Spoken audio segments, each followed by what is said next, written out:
Welcome to New Atlas Live. I'm Brian Berletic. Joining me, as always, is Angelo Giuliano. I want to thank everyone for joining us this Friday evening, at least that it's Friday evening here in Bangkok and also there in Hong Kong. Angelo, how are you?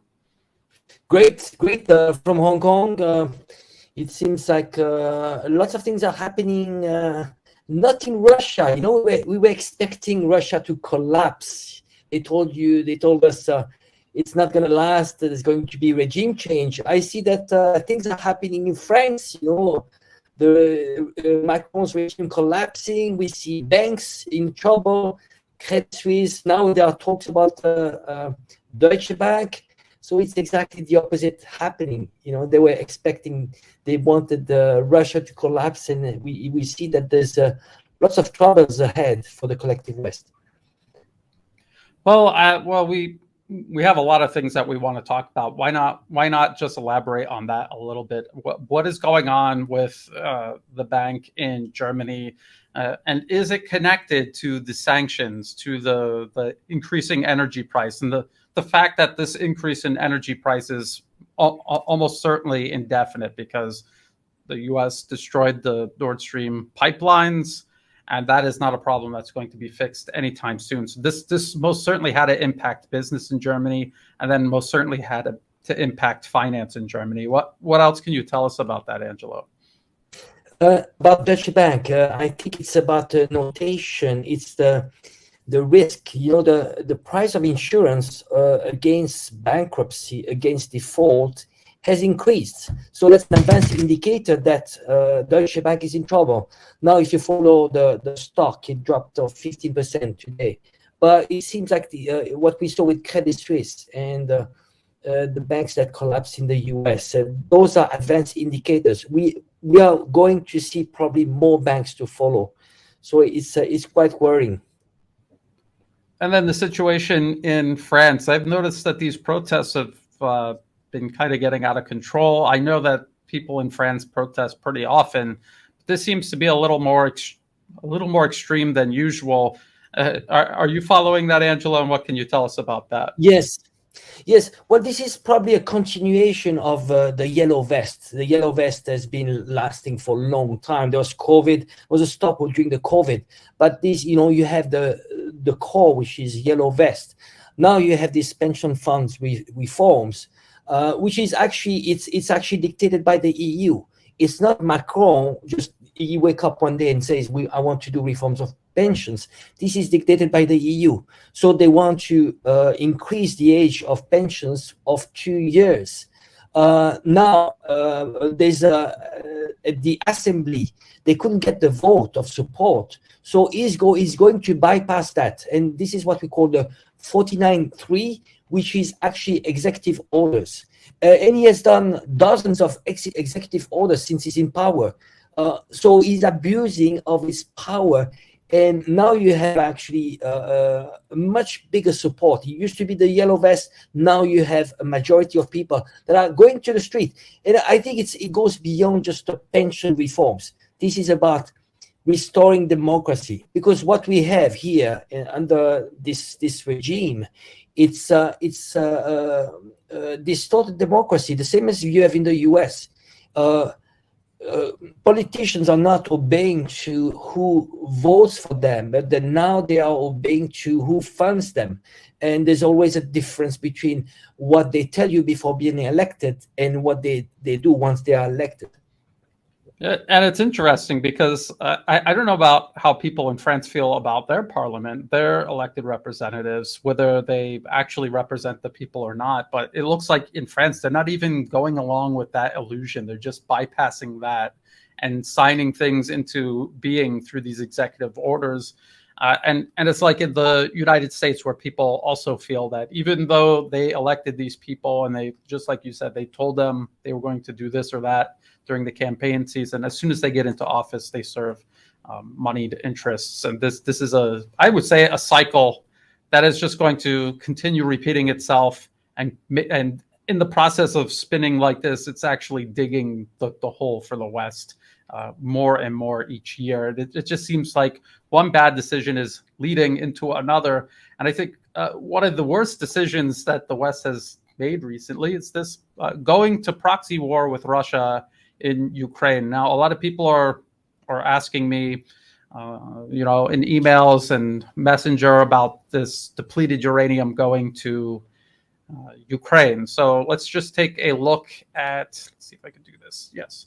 So this is a BBC article. I'm going to use the BBC article to dismantle this claim that there's no big deal about sending depleted uranium to Ukraine. So this is the BBC, British state media, Ukraine war, UK defends sending depleted uranium shells after Putin warning.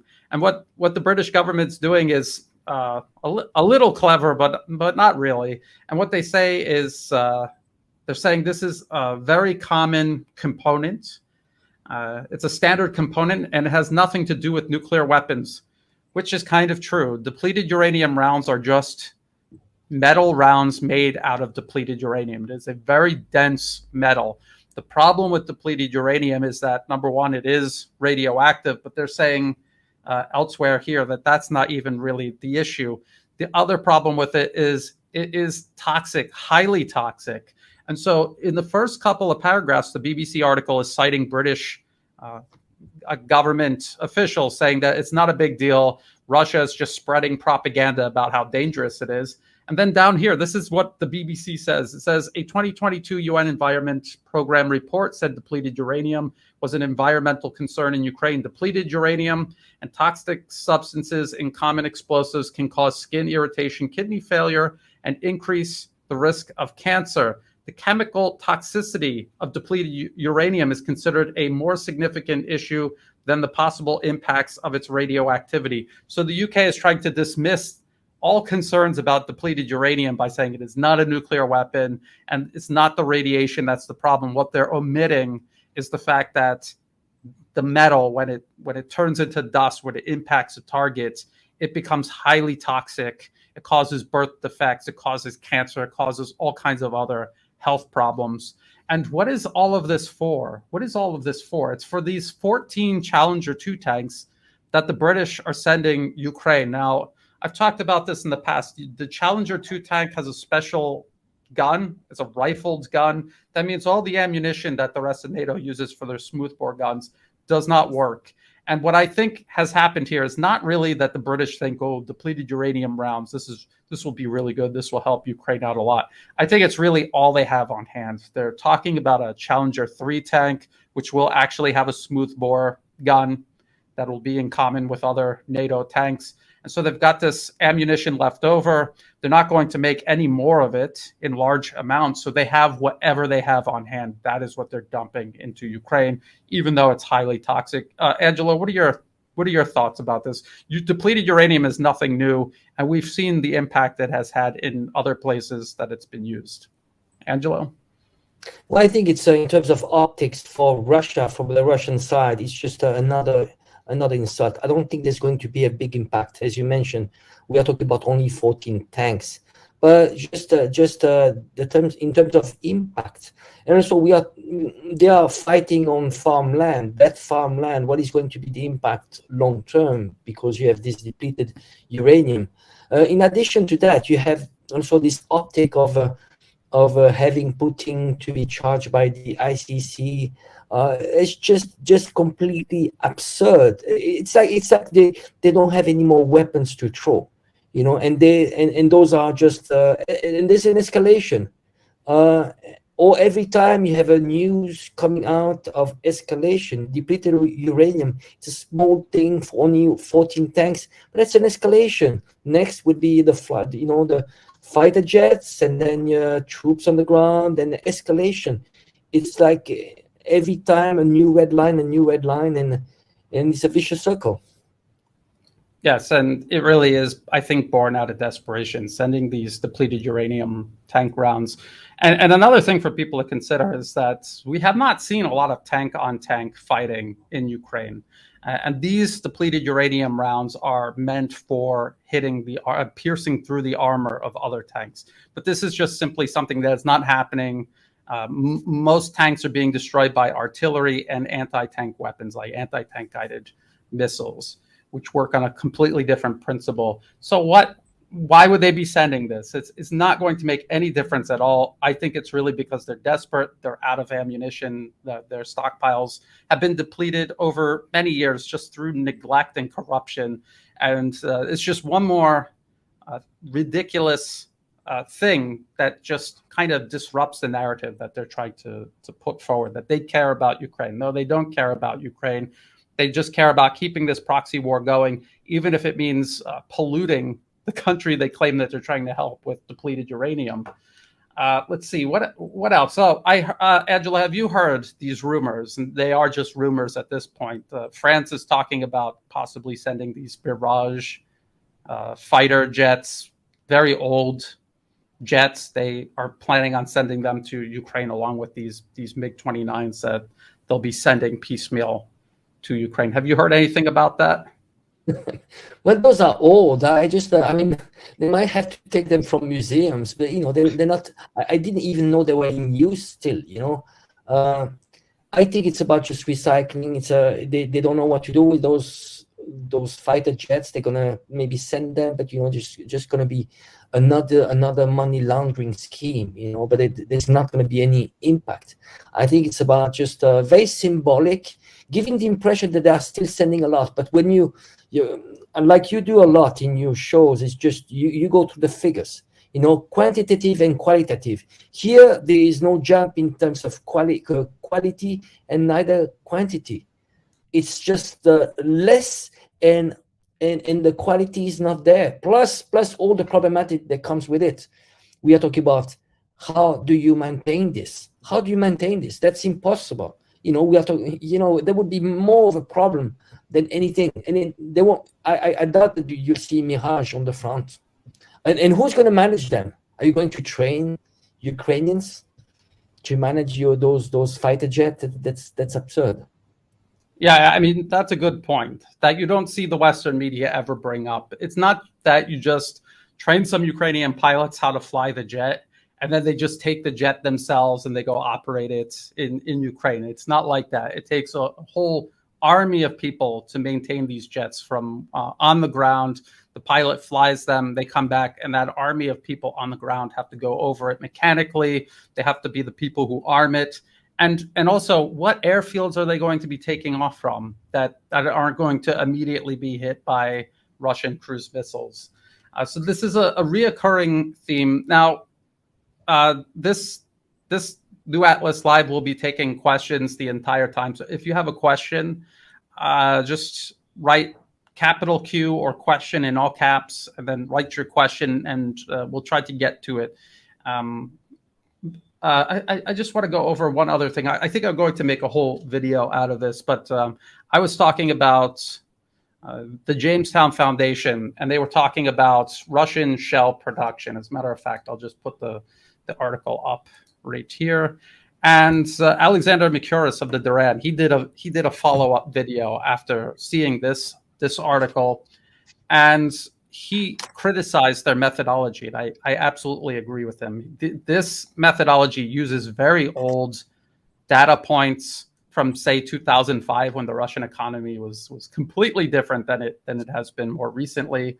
And so these numbers are almost certainly much higher than they estimate here in this paper. But if you look at the number of artillery shells being produced every single year from 2014 onward, almost the entire time they have been outproducing the United States. The United States was producing about 15,000 shells a month, which is about 180,000 shells a year. And you can see even these estimates using this flawed methodology shows you that Russia has been making many times more this entire time. And then I heard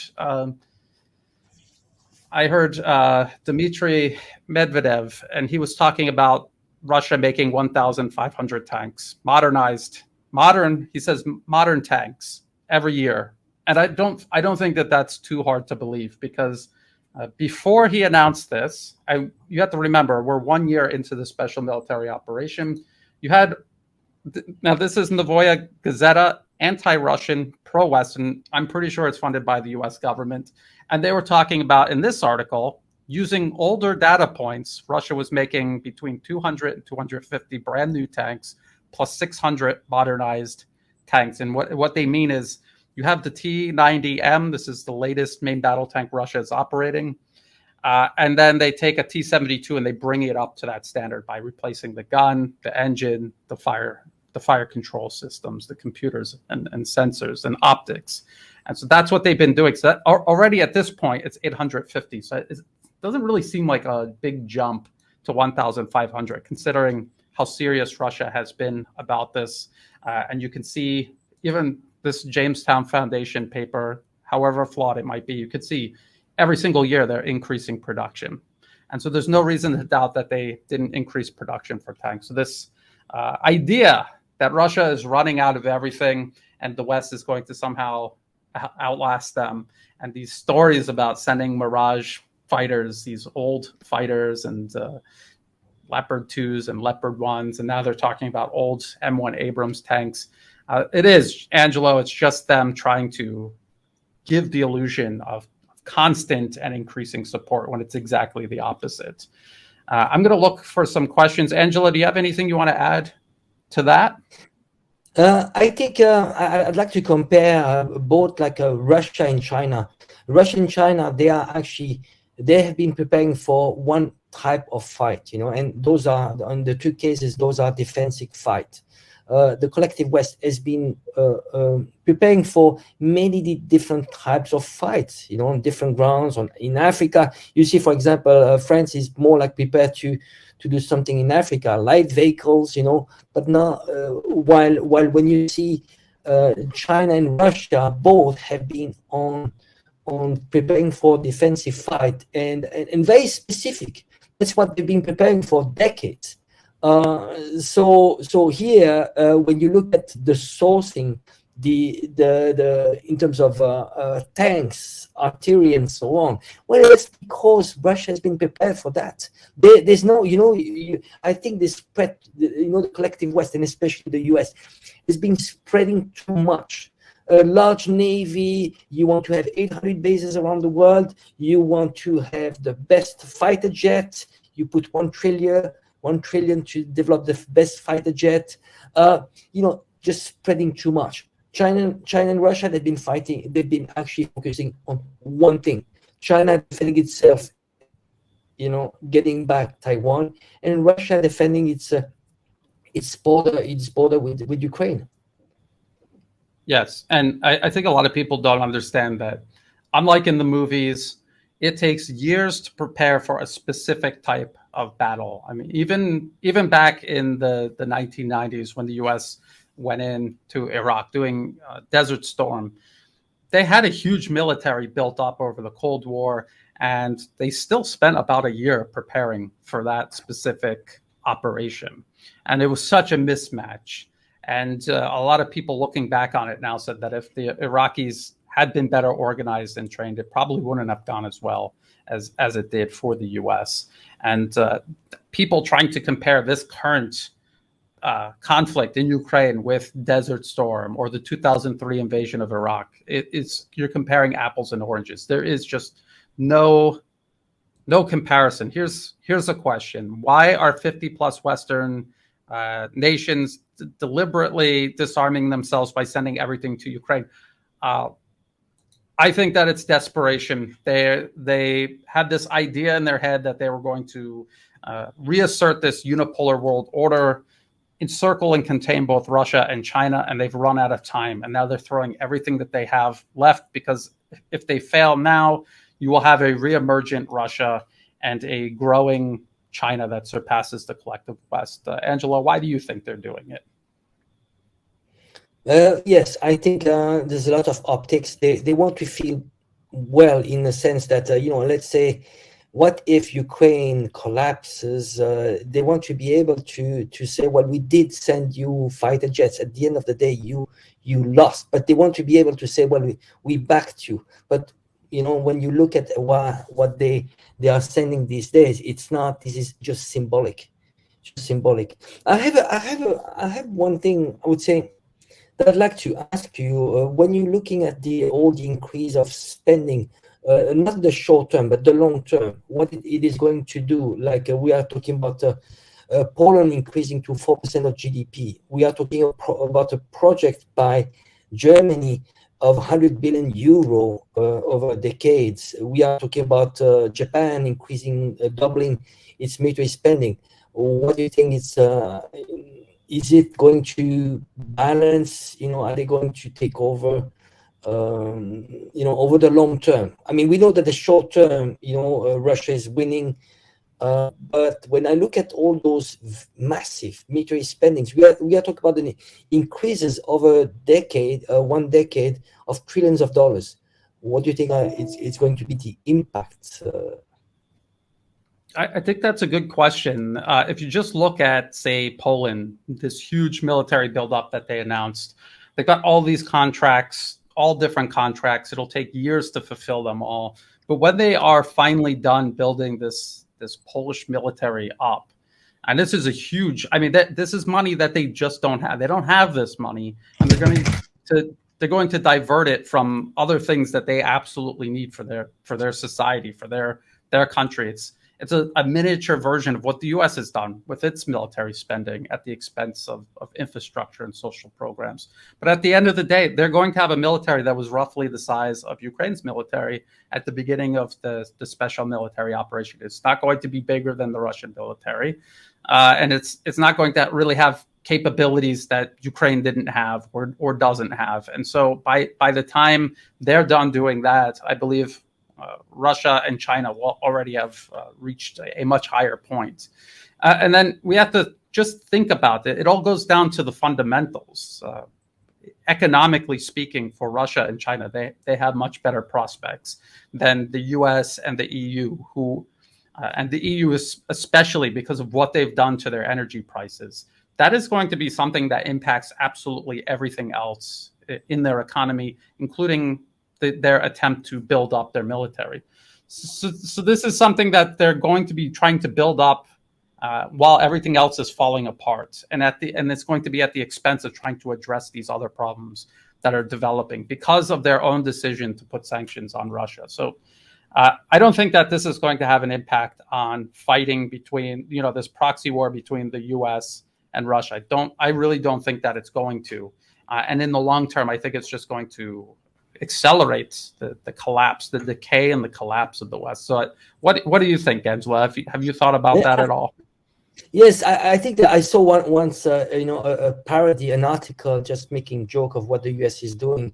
The article was, if I remember well, the CIA has unveiled China's plan, secret plan, to wait and watch the collective West to collapse. I think they're buying time. I think somehow, we saw the meeting of Putin and Xi Jinping, and they are waiting slowly for the collapse. Things are going to happen that are actually going to go against this long-term plan to fight Russia and China, either first Russia or China, or create two fronts. I think they feel confident that the collective West might collapse before that. Just imagine, we see France. I mean, we already knew that we'd see riots, regime change. We've talked about this. Regime changes, all those governments that backed Ukraine, they have problems at home. There's lots of fundamentals which are also related to this printing of paper toilet currency, which is based on nothing. Now you have the world which is going towards de-dollarization. They're finding other alternatives. They're really tired of all those regime change, the interference, the aggressiveness. And you see how many friends the US has lost recently. They either lose their friends or they make new enemies.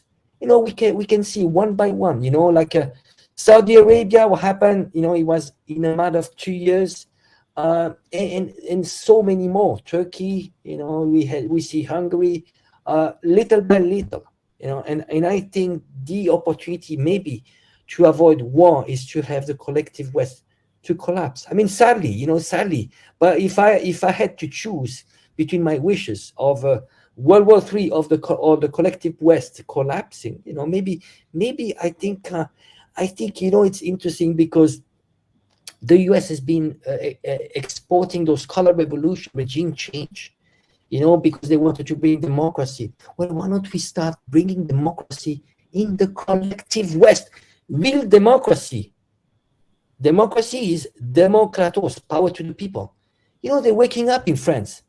They know. I mean, this is not democracy. You know, this is a democracy by the 1%, for the 1%, of the 1%. That's all around. You know, EU it's not a democracy. That's all around the collective West. Such an hypocrisy, and they wanted to export that system to the global south, to other countries, you know, with doing interference over and over. You know, maybe they're getting a taste of their own medicine now. Yes. Do you think that Macron will resign? And even if he does, what difference will that make? Because I think just like in the United States or in the UK, they have essentially a deep state that is run by special interests, and probably not even primarily by French special interests. They'll just get somebody else in. They'll try to kick the can down the road. How do you think that'll play out, Angelo? There's going to be always a replacement. You know, it's you know, you do the, you know, we needed you for this task. You know, it's going to be recycled. You know, Macron, remember, he comes from the bank Rothschild. You know, there's going to be, you know, now there's a revolving door. He's going to have a high-paid job. Either it's going to be in the system. You know, it could be NATO, it could be in the EU, you know, having discussion, you know, this golden position, you know, golden parachute, or just going back to banking, you know. But ultimately, he was never working for France. He was working for the, you know, the globalist elites, you know, the imperialistic project. So this is what they have in common. You see, when you elect a president, he's supposed to put a priority on his country. You know, this is actually, I will respect any ideology. I do not care. It could be right, left, whatever. For me, what is important is to, when I see a president, an elected official, you know, a leader, I ask myself the question, is he working for his own people? And is he delivering? That's the main question. Now you see most leaders in the EU and in the US, they're not working for people. They're not. You know, I'd rather have actually not a democracy. I mean, you know, a tough regime, but which is working for the people, rather than having a democracy which is a completely fake one, which is working for the elites. You know, Macron, if you really follow how Macron was elected, I did follow. It was so, you know, there's a very strong correlation between how much exposure you get into the media and how much percentage of votes you get. So he was constructed, you know, they constructed, the same as they did with Obama. You see how they constructed the figure of Obama. You know, he was in all the medias. Actually, the media had selected him before the people even know about him. So you could see, you know, that there are 9 families in France that own the media, 9 very rich families. They actually had a concerted effort, you know, before this first election, you know, and he was in all the magazines, you know, like all, you know, the cool pictures with him and his wife, you know, and of course, when you have 50% of exposure, well, you get 50% of the vote. That's how it works, you know. If it's just about giving an illusion to people that they selected him, and they chose him. No. There's a 2 process. First step is selection. The selections, that's the most important. After, we give you 2 choices, but you know, those are pre-selected choices for us. You know, so it's important. So it's important to ask when you see a president, you know, like, first thing, I mean, is he working for his own people? That's the most important. And I think far too many people get caught up in this charade. Basically, it's like pro wrestling. You have one guy writing the script, or there's a team of writers writing the script, and people pick their sides, but ultimately both sides are working for the same people that the script writers are working for. It's a story. It's a narrative that is artificial, and far too many people, even at this point, 2023, far too many people across the West are paying into this illusion. I see everyone in the U.S. getting ready, you know, this side or that side, and when you really look at their foreign policy alone, they're almost identical. Like, their foreign policy is almost identical. And if someone is saying, well, we, you know, this this conflict in Ukraine is a bad idea. And people are like, yes, I agree with that. But then they continue, their sentence continues. It's a bad idea because we need to be getting ready for war with China. So it's actually worse when you really think about it. They want to stop Ukraine because they want to accelerate the war with China. And at the end of the day, they'll get you either supporting the war in Ukraine or supporting a war with China, or if they can manage it, get you to support both. But as long as you're propping up one part of the agenda, you're helping move the whole thing along. And I just wish people would kind of wake up and see that. Now, Angela, you said about things changing, and things in the Middle East are changing. Now, I saw this question. The U.S. did a retaliatory strike in Syria. How do you see that ramping up? That is a good question. The problem is the United States is now isolated in Syria. All of their so-called allies, I call them hostages. I think, Angela, you were the one that started referring to them as hostages. They see an exit and they are taking it. They're working with China. They're repairing their ties with each other. Saudi Arabia with Iran, now Saudi Arabia with Syria. The proxy war is winding down to an end, and the U.S. has troops there just in the middle of eastern Syria, stealing oil, squatting on their best farmland, and they're surrounded. And they're not the only ones with proxies. Other proxies are taking shots at these illegal U.S. military bases there. And now the U.S. is trying to prove that, well, if you do that, you'll pay a price. But people understand that there's an end coming for all of this. And they're going to be very careful about how they retaliate. But will the West, will the United States, will they do something drastic or extreme? Angela, how do you see it ramping up? I don't see it ramping up. I mean, they could have had Russia could have a direct confrontation if it wanted against the US. They tried it. They didn't want that. I think they still want to buy time. Russia, China want to buy time. They want to avoid direct confrontation. Because nobody wins there. There's too much to lose. They're on the right side of history. They see that the collective, the global south is backing this new project. New projects, there are plenty of new projects around the world. We have BRICS, we have the Belt and Road Initiative. There are many, and they're working actually 24/7, to create this new currency. And see who's behind that. We are talking about slowly 80% of the world's population. The latest country, just Mexico, think about one thing. I mean, Mexico, having an interest in joining BRICS, that's a neighbor of the US, and you have the president saying, I mean, face to face, he's saying, well, we do not agree about this imperialistic agenda. Things that were unthinkable yesterday are becoming a reality. And I think more countries are going to be emboldened by that. I think we need to look carefully. What would be the first country from the collective West which could be shifting? But we see coming from Switzerland. You see, I've been digging a little bit of about Switzerland's position on the sanctions on Russia and so on. Well, you know what? We were forced. Switzerland was forced. I started blaming my country at the beginning. People ask, I'm half Swiss, half Italian, but Switzerland, the banking lobby, they went to the parliament and they started doing lobbying because it was they could have sanctions by U.S. banks, because they could threaten the whole banking industry. They had no choice. So you see, how many are really allies? The Switzerland is falling because it doesn't have any choice. But the day it has choice, then things might change.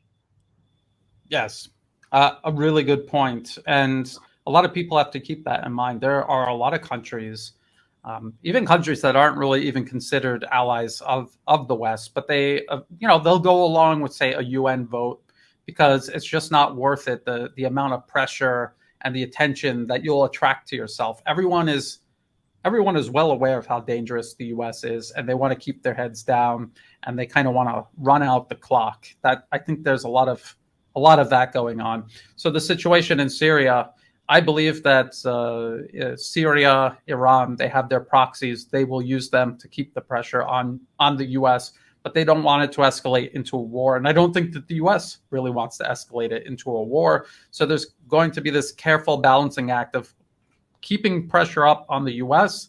to keep the cost high for them maintaining their occupation there so that they'll eventually leave. But without escalating towards a conflict in that region. I don't think the U.S. can afford that. They've got way too much going on right now. There's two questions here. This is back to Ukraine. Will the Ukrainian offensive be the last throw of the dice, and when they are defeated with Bakhmut, it'll be over? No, I don't think that it'll be over, but we're moving towards a point where Ukraine is going to exhaust this essentially an army's worth of trained manpower and equipment that the West has transferred to them again. And once that is gone, the West does not have the ability to do that again. So we're going to come to an eventual point where their fighting capacity collapses, but it's not going to happen suddenly. It's going to happen gradually. And I think we already see that.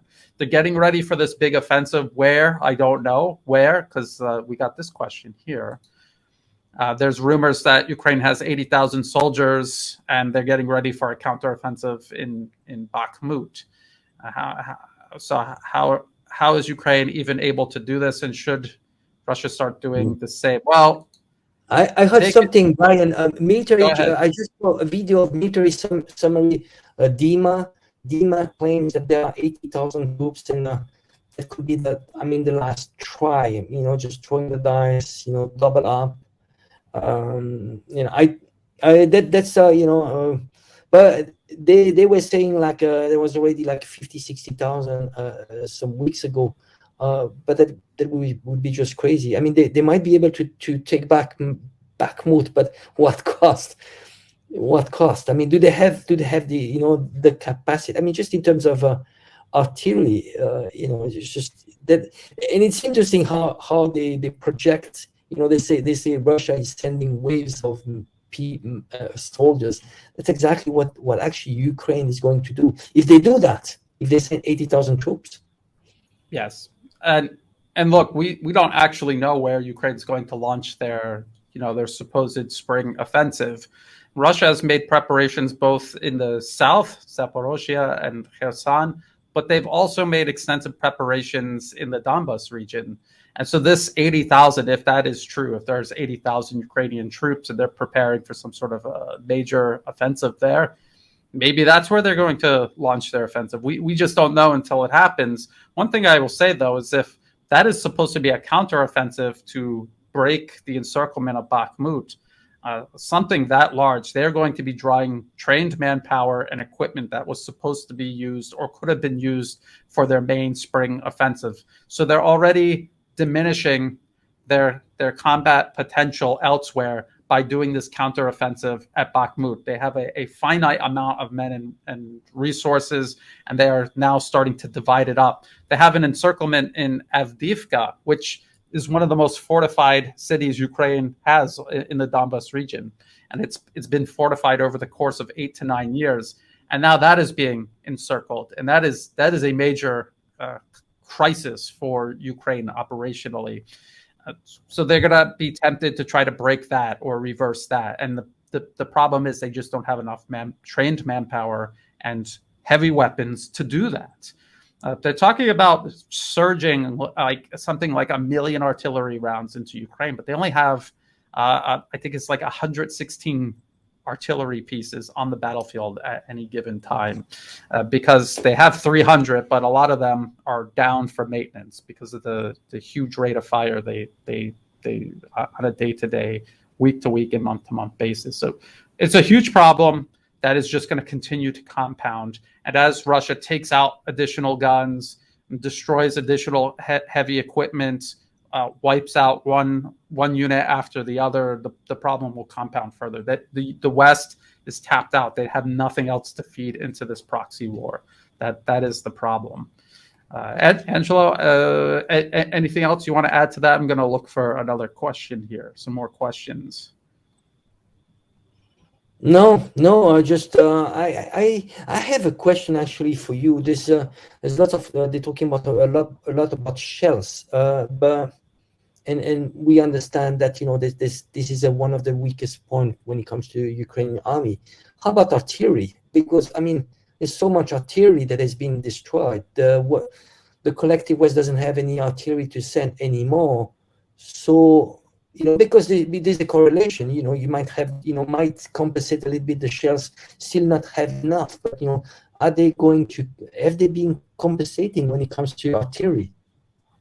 Yeah, that is actually a huge problem. The West, in theory, they should have enough artillery pieces, but what will happen is they'll send everything that they have. In some cases, that is what they've done. The UK has sent almost all their self-propelled artillery pieces to Ukraine. They have nothing left. And France, too, by the way, has sent a huge number of their self-propelled artillery pieces. I think it's called the Caesar.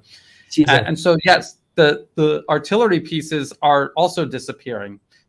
Ukraine had their own, had over 1,000 guns.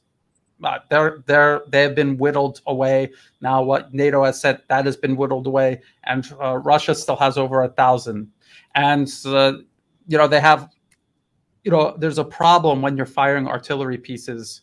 You have a smaller and smaller number of them, and you're feeding more and more rounds through each gun. That wears it down faster. Then you've got to send it 1,000 kilometers to Poland to get refitted, and then sent back another 1,000 kilometers. Again, this is an accumulative problem that's building up for Ukraine. And this is what people have been saying about logistics, the fact that Ukraine has to get everything from across the border with Poland, get everything from there, and also send everything there to get fixed and to come back. This is a huge problem. It's not going to, it wouldn't have been easy under the most ideal conditions, but these are the least ideal conditions. Here's a related question. What is the reason the Russian military hasn't struck the Western Ukrainian supply lines coming in from the West? So this is talking about when they have trucks coming in with ammunition or guns. First of all, they'll be covered. It won't be obvious what they are. And also they'll be moving. And the only weapons that Russia at this moment can use to target supplies in the west of Ukraine would be something like cruise missiles or these Garan 2 drones. That's really just about it. And you're not going to hit a moving target with a cruise missile. That would be very difficult. It would also be very expensive. And also, if you're not exactly sure what is on that truck, it's just not worth it.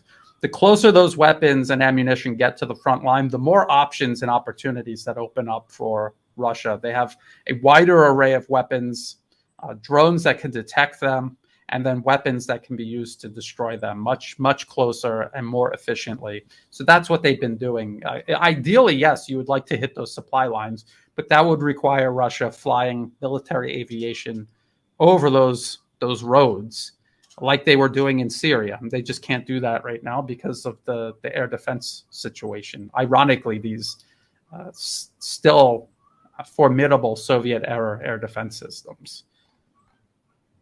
A lot of people ask that question, though. I get that question a lot. Yes, just one thing. Correct me if I'm mistaken, but the most efficient transportation when it comes to military equipment is via train. And I think that what Russia did was to actually trying to destroy the electric infrastructure so the train wouldn't move. Because once you take away from the equation trains, well, it's impossible. I mean, how would you move tanks from the border from Poland all the way to southeast Ukraine?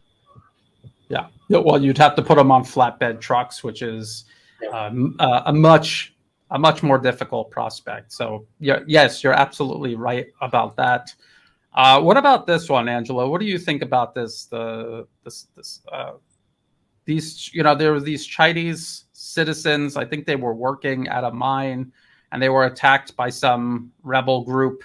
I'm doing some research into this because Africa is really not my area of expertise, but I have been covering for many years U.S.-backed armed separatists in places like Baluchistan, Pakistan, and also in Myanmar, and also the U.S.-backed armed insurrection in Xinjiang, China, and across the border. And that was the U.S. stirring up these violent organizations and using them to essentially wage a proxy war against China for years and years, to target the Belt and Road Initiative, attack the physical infrastructure, and also target the engineers building it, the workers building it, and also the local security protecting it. Angelo, who do you think might be behind this? I think there's not really enough evidence at the moment to nail it down.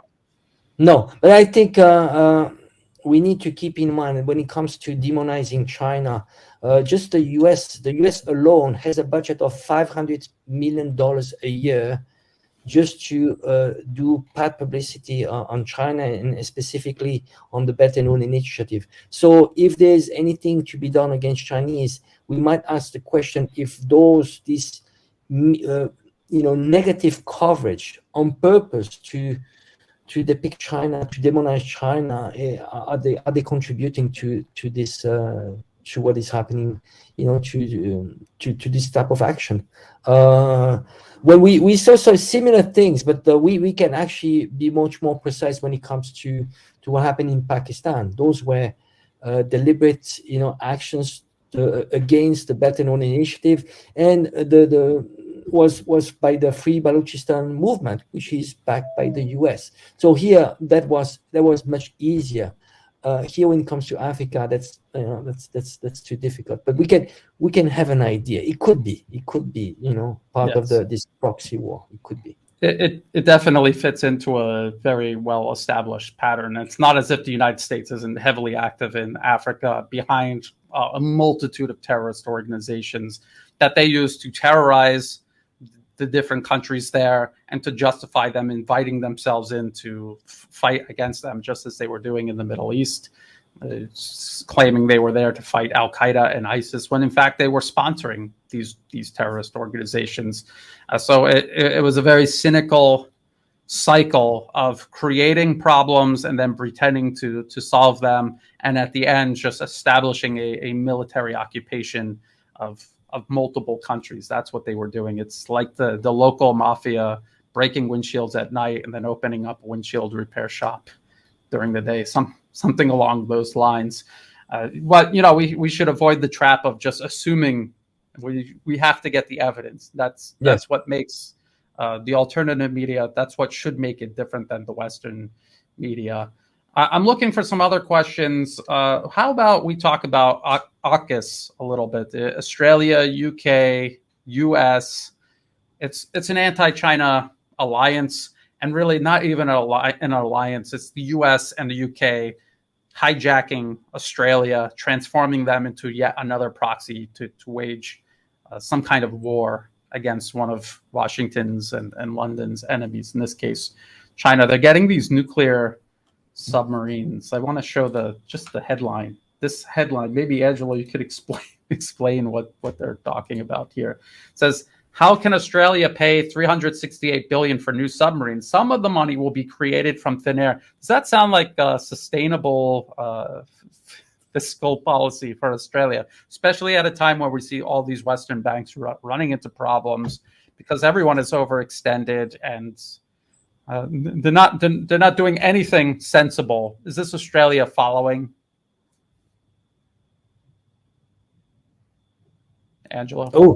Oh yeah, sorry, I didn't. Oh no worries. I'll repeat the question. We see all of these Western banks collapsing, overextended, playing shell games with their finances. It's not a fundamental, solid, sustainable economy. And now we see Australia doing this, buying these submarines.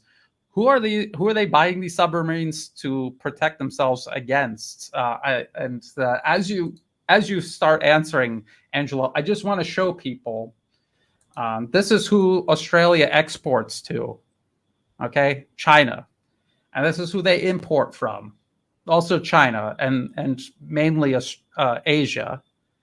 So claiming that they need these submarines to protect themselves against who their largest, most important trade partner, that doesn't make any sense, Angelo. What's actually going on here? I was just making a quick calculation. The population of Australia 25.6 million people. Now, if you put into perspective, this expense of $369 billion, that is 13, around $13,000 per capita. So each person in Australia is contributing by $13,000 each Australian. That's massive in terms of proportion. That is massive. Then when you look at just the historic, and I want to repeat, I mean, this is 369 billion. This is the initial bill. Over time, we all know that it can blow up. It can go up to $500 billion. So it is supposed to be in defense. Against who? Against China, the main partner. And then what would China do to Australia? I mean, just think for a second. Do you think that China would go all the way to Australia and invade Australia for what? To do what? It just doesn't make any sense. Just historically, by the way, the initial project of those submarines was they were supposed to buy French diesel-propelled submarines, much cheaper, and what happens that overnight they broke the agreement and they went for nuclear-propelled submarine. Well, the big question mark is that is it going to infringe the non-nuclear proliferation treaty? I think that's the risk we might have with Australia, is that are those submarines being equipped by nuclear warhead? That's a big question, because they start like this now, but are we going to nuclearize Australia? That's another question. Yeah, I mean, the main reason they want nuclear-powered submarines is because of their range and their endurance. And this is not meant to protect Australia by any stretch of the imagination. It's to enable Australia to join the United States right off the coast of China and menace China. That's what it's meant for. It's not in any way meant to defend Australia. That's why Australia was buying diesel electric submarines in the first place, is because that is what's actually appropriate for defending Australia. It's a reasonable purchase to have. Nuclear-powered submarines are only so that Australia could join this crusade the U.S. is on to encircle and contain China. That's what this is about. So from the very beginning, at the very starting point of AUKUS, it is aggression toward China. And and I see people in the comment section mentioning it also. The former Prime Minister, Paul Keating, he was at some media event and he had one, and they say there's no such thing as a dumb question, but it was just one dumb question after the other about, why are you against these nuclear-powered submarines? China's building up their navy. Don't you think that is a threat to us? And he had some really good answers. And Angela, people should follow you on Twitter, and you posted a clip from that event. And Angelo's Twitter information is in the video description below, so people can go check that out. But why? Again, China is a huge nation, largest population on Earth. Geographically, it is large. What is wrong with it building up its military? Angelo, you were explaining before the show about defense spending as part of the GDP and how much money each country is spending on military. Is China spending the most on its military in the whole world? Just to give, in terms of, I think that the good calculation is to have a per capita. If you what is the share of GDP? So when it comes to China, we are talking about 1.7%. The US, it's double. It's quite low. I mean, actually, the threshold, the minimum threshold for NATO, I think, is 2%. So China is actually. It's growing. Its economy is growing, and its defense spending is growing in proportion. So, to give you an example, there's lots of things in the media these days. They said, well, China is expected to increase by 7% its military spending. Well, you know what? Do you know why? Because China's economy is growing by 6%. So it's growing. Its defense spending is growing in proportion of its economy. And again, it's not power projection. That's the question we need to ask. You are going to defend yourself against a power which is projecting its power. An army that is projecting its power. How many U.S. Army bases China has around the world? I can count one. There's one in Djibouti, in Africa, but this is like for UN peace forces. Related to African missions. But China has not been projecting its force. Then compared to the U.S., we're talking about 800, 900 U.S. Army bases around the world, and that's the huge waste of money too. Just think about you see in terms of efficiency. That would be interesting to see how much those 900 U.S. Army bases cost around the world, and also we need to compare the spending, compared to $1 what it delivers in China, $1 what it delivers in the U.S. Taking into account that there's power purchasing power parity adjustment, but additional to that, there's lots of corruption. Yes.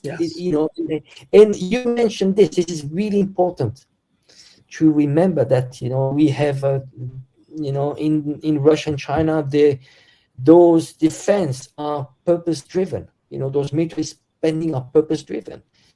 In the collective West, that's a business. It's profit driven. And it's hard to enrich the military-industrial complex. So there's a lot of waste, lots of waste. Just think about how much Russia is spending in US dollar terms and what the NATO is spending. I think it's probably, and Russia is fighting NATO right now. Russia is depleting NATO forces, and probably Russia, it might be like they might be spending like only 5% of all combined NATO forces are spending. So there's a lot of waste. And luckily, that's a good thing, because otherwise it would be very hard to match NATO forces if it was for in the case of Russia. Yeah, and it's a good point, because we always hear, look at the combined GDP of the U.S. and EU. Russia's economy is puny. It's wimpy. There's no way it can compete. And look how much we spend on our military.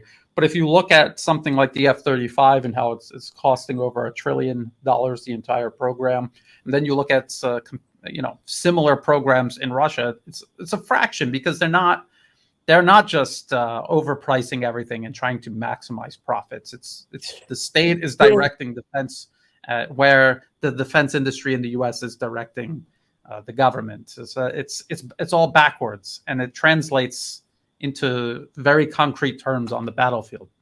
Angela? Yeah, I just want to compare. I mean, you see how inflated our GDPs. I mean, it's just ridiculous. And I think what happened with Russia was a very good example. Just the one iPhone. When you think about an iPhone, let's say the production cost in China is $50. It's assembled. And they have done the physical product.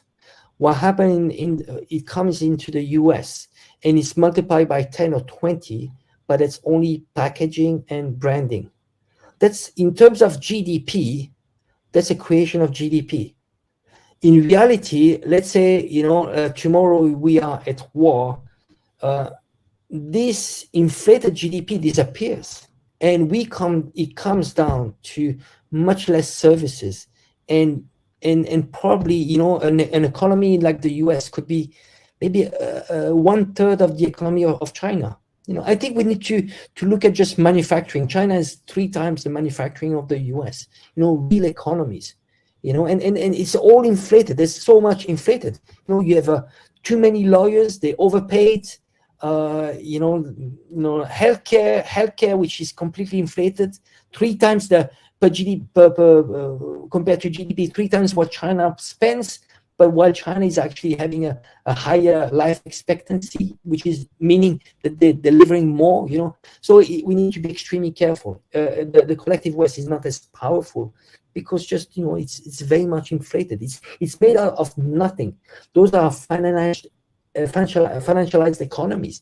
It's not about really going back to creating real goods, tangible goods. Now the US has become no more like producing country.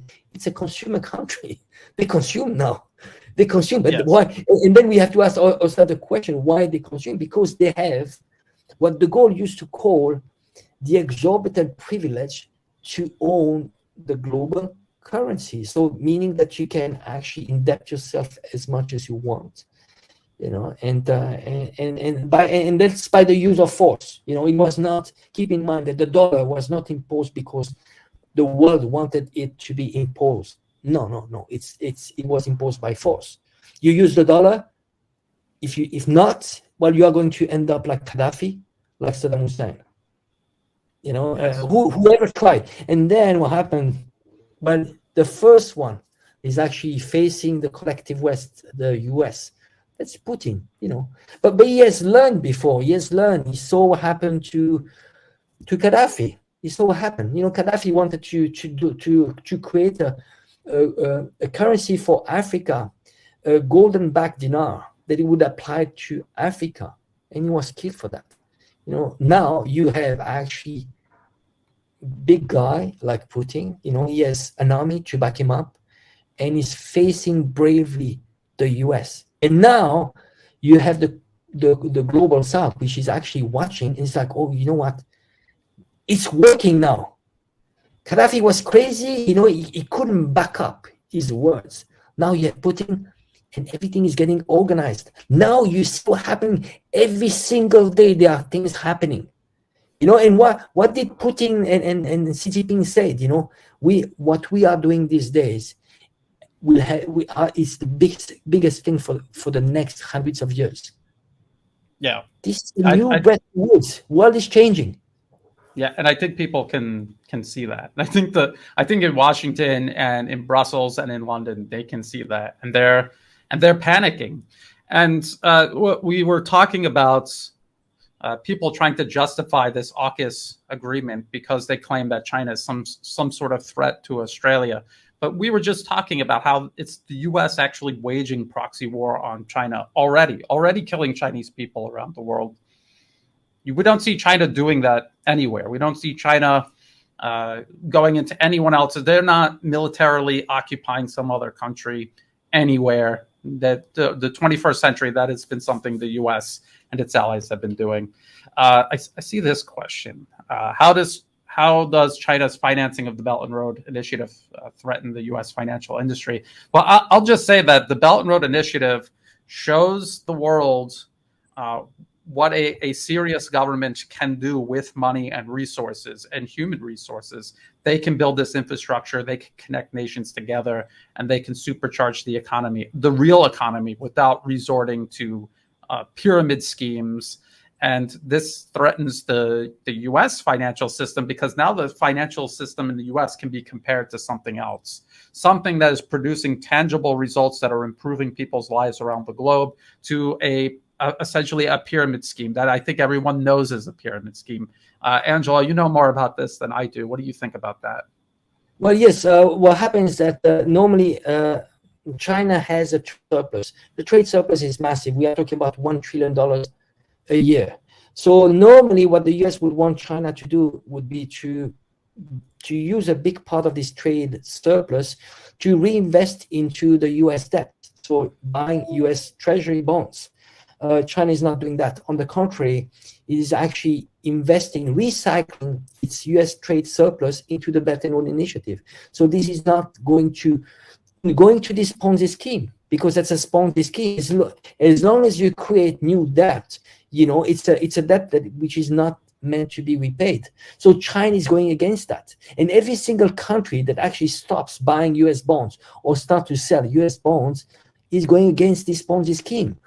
So if you really look, even the partner of the US, I'm giving you, even Japan, Saudi Arabia, just look at their position in US bonds, and you see it's been declining. Even Switzerland has been selling US bonds. So when you cannot create new debt, which is going to be bought by other countries, what do? You start printing money.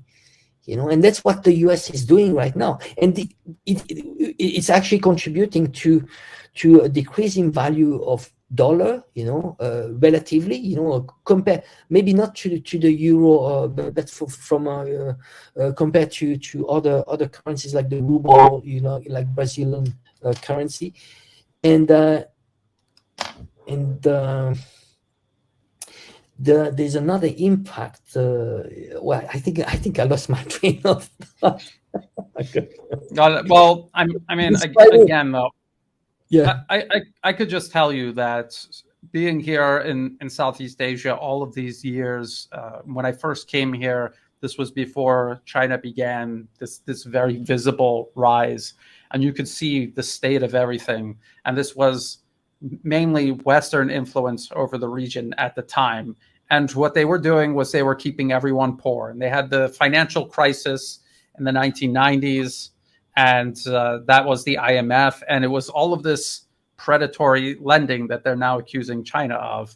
And when you look around, it's like, what were all of these loans for? Because you really don't see any major advances. But then ever since China began its rise, you can see the physical transformation of the region. The infrastructure projects drive development in and of themselves, and you can see how it's improving everybody's life. And Laos is such a stark contrast from when I first saw it to where it is now. They didn't even have highways running through their country. China came and built highways. They came and they built a high-speed railway, and now they are able to do things they never could do before.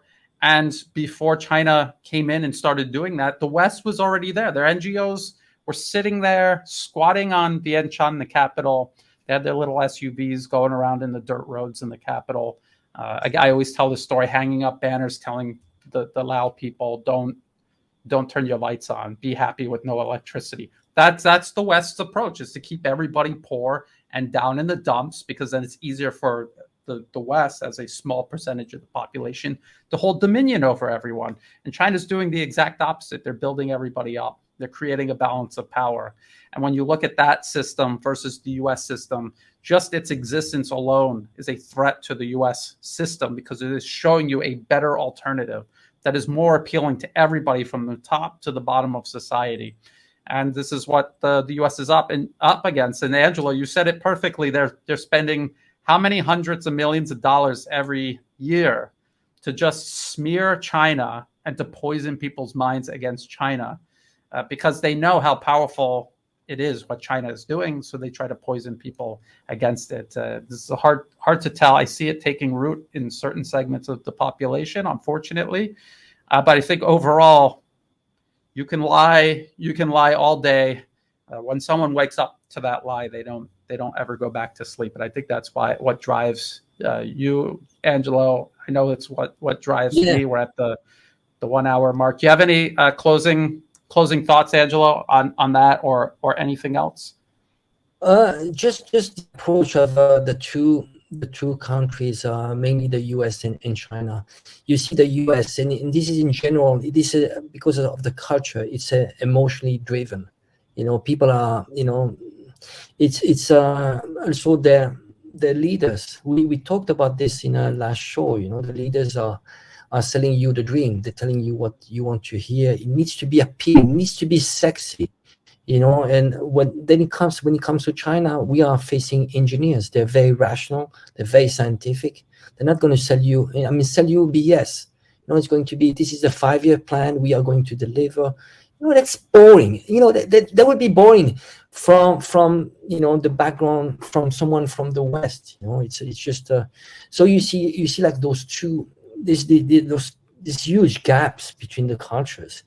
One which is emotionally driven and one is very rational. And when you look at what is happening in Ukraine, you see exactly that. You see how many decisions the collective West Europe has been taking, and irrationally. It was just emotionally driven. Sanctions, let's cut SWIFT, let's do that. I mean, every single day there was a new action. Well, you know what? Russia has done like a chess master. They had anticipated all the moves, and they had been preparing since 2014 for all those sanctions. They've been prepared. And then what happens that you've prepared, you had 10 moves ahead, and you see in front of you someone panicking because he's emotionally driven. He's not scientific. And why those politicians in the EU, they were actually wanted to look sexy in front of their audience. So they had to go to Kiev. They had to embrace, oh, give me a hug. Trudeau, give me a hug, Zelensky. Oh, like kiss and hugs and so on. Do you think they are going to play this Hollywood game, Xi Jinping and Putin? No, they're adults. They are the adults in the room. They work. They do their homework. And it's not going to be sexy. You know what? It's not going to be sexy. It's not going to be like, oh, like all those posture, all those postures. And this is where the big gap is, and this is what people should. I think maybe this is what I mean, personally, I've been learning from Asia, and probably you also in Thailand, how people are much more rational, down to earth. It's people, you start talking about identity politics, freedom and so on. It's be like, well, that's cool, but then how much do I have on my table? Can I fill in my fridge? And that's and that's the same. You talk to Chinese, like, what, like the movie Maguire, when he says in the movie, he says, show me the money, because ultimately, what, you can sell me whatever you want, dreams and so on. It's like, show me the money, tangible. And that's the big gap between Asian countries and the West. The West is emotionally driven. It's Netflix. Oh, sell me the dreams, otherwise I'm bored. Oh, today I'm a flower. I'm no more a man. I'm a flower, and I might change tomorrow. Sorry.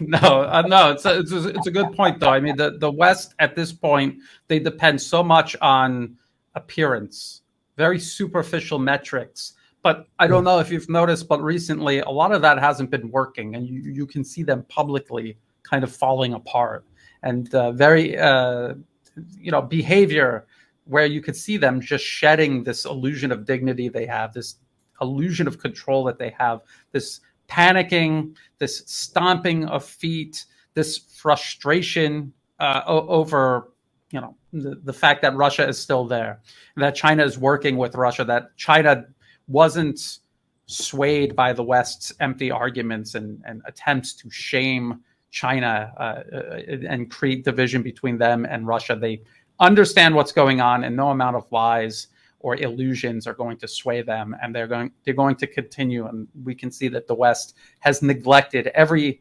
aspect of substance, and now they don't have that to go back to. They're starting wars. They don't have the ability to sustain them. And this is because of years, if not decades, of rot that has seeped in because of poor, incompetent, corrupt leadership. So we'll just keep an eye on it. Angelo, you and I will probably be back next week, Friday. I want to thank you, Angelo, for joining me this Friday evening. I want to thank everyone in the who's tuning in right now. Thank you so much for taking time out of your day to join us.